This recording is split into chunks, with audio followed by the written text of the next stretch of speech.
So if you were here yesterday, probably sitting in one of these pews, you'll recall that Pastor Danny preached a sermon out of the book of Mark, chapter 8. And it was really a continuation of last week's sermon when we were talking about what it means to be spiritually able to see clearly. And it was a continuation because as Pastor Danny picked up the story, this is what we found. We found Jesus and his disciples were on their way to the next town. Now we paused, and one of the things that struck me was how these little phrases in the Bible, we often read right over them, and we don't pause and ponder their significance. And so we were asked to pause and ponder what it means to be on the way. It turns out that Jesus has all sorts of great conversations, memorable moments with his disciples when they're going from point A to point B. They're on a journey. They're in process. And so we were challenged as a congregation to think about what does it mean to follow Jesus and have our relationship be a process, a journey, something we're being taken through, and not something where we're stagnant, where we've just put roots in the ground and said, this is where I'm building my house. And so the disciples are with Jesus and they're on their way, and Jesus asks them these very, very significant questions. The first question he asks them is, who are all these people who are following me? Who are they saying that I am? What are they saying about me? And the disciples, they respond to Jesus. They say, they're saying all sorts of things, mostly complimentary things. They're saying you're a prophet, that maybe you're Elijah returned from the dead.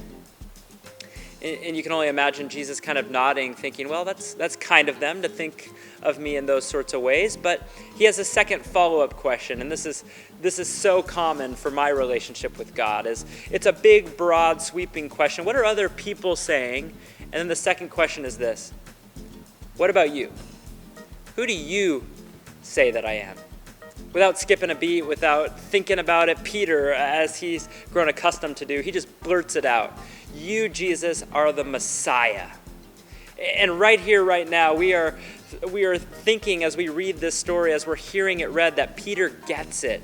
But the sermon kind of hinged on this idea that Peter, in fact, doesn't get it.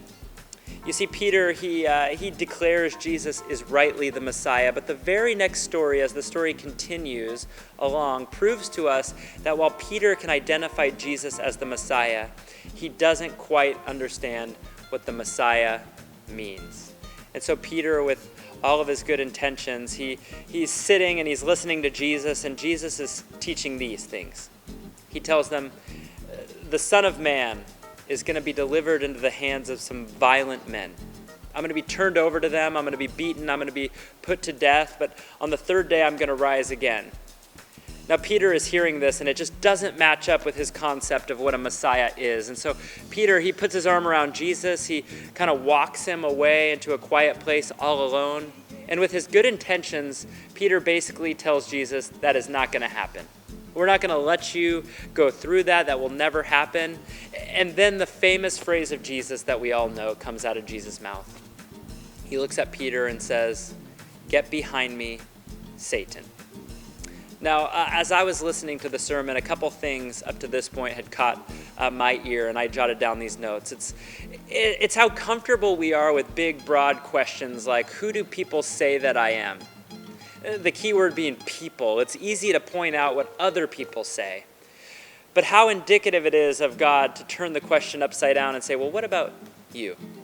Who do you say that I am? The second thing that I noted as I was writing these things down is how often we might be able to say with our words accurately, answer questions and say, Jesus, you're the Messiah, but then need some work on understanding what that truly means. And so Peter blurts this out. He is told, "Get behind me, Satan." And Pastor Danny paused and talked about kind of this heavy reality of spiritual warfare, about the reality that when our vision is blurry, our spiritual vision, we're not seeing clearly, we're not completely sure what God is up to, that there's something deeply biblical about pausing, about taking the time to reflect and to pray and not to blurt things out.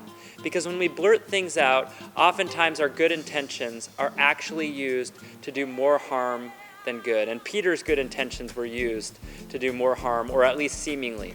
Because Peter was trying, in the best way possible, to make Jesus walk down a path he wasn't meant to go down. Peter says, "You will not be put to death. We won't let that happen."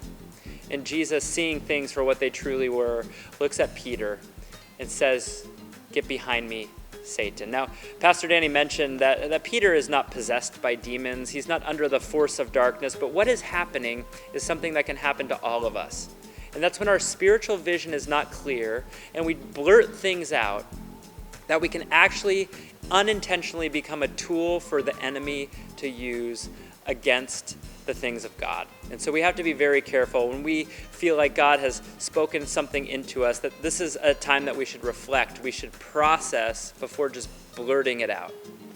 Well, the sermon kind of wrapped up, and it left us with two questions. Both of these things I wrote down and I've been pondering ever since. The first one is this, am I on the way with Jesus? Do we see our relationship with Jesus as a journey from point A to point B, where we're always growing, there's always more adventure on the horizon, we're always in a process? Or do we see our relationship with Jesus as something that we've just kind of built a box around and said, this is it. I put my roots in the ground and I'm not moving. Pastor Danny, he challenged us to consider what stagnation of not being in process with Jesus, what that does to us. It actually causes us things like bitterness and unforgiveness, and we refuse to budge on things that God wants to correct in us. And so he left us with this question: what does being in process with Jesus look like for you? The second question is kind of a heavier one, but one we all need to ponder, and it's the question about spiritual warfare. And it's about when we recognize the force of darkness and evil in front of us, do we call it out for what it is and say, evil is in front of me, but I am saying, get behind me. This figurative language for you have no place and no influence here. I need you at my back because I am moving forward away from you. And he challenged us to use the same words of Jesus, to be bold, to call it out for what it is, and saying, you have no place in front of me, get behind me. So this is just a very simple, quick recap of this Sunday sermon. I hope this video is a helpful tool for you, and I hope that if you're using this as part of your preparation for a bridge group, that it's a blessing to you as you continue the conversation of what God is doing in and through you.